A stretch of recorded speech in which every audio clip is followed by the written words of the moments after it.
Καλησπέρα σας. Το Δεκέμβριο του 2014 η Ομοσπονδία αποφάσισε να δώσει στον Αθλητικό Όμιλο Κοφών μαζί με την Ομοσπονδία Αθλητισμού Κοφών τη διοργάνωση του Πανελληνίου Πρωταθλήματος Μπάσκετ.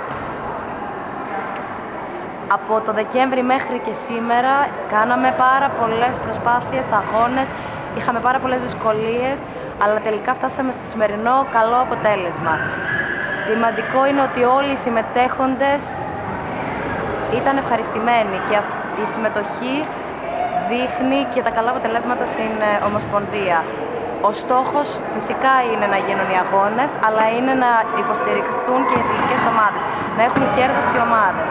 Ευχαριστούμε πάρα πολύ όλους όσους ήρθαν να παρακολουθήσουν, τα σωματεία και όλες τις ομάδες ανδρών και τις δύο γυναικών που για πρώτη φορά είχαμε στο πρωτάθλημα.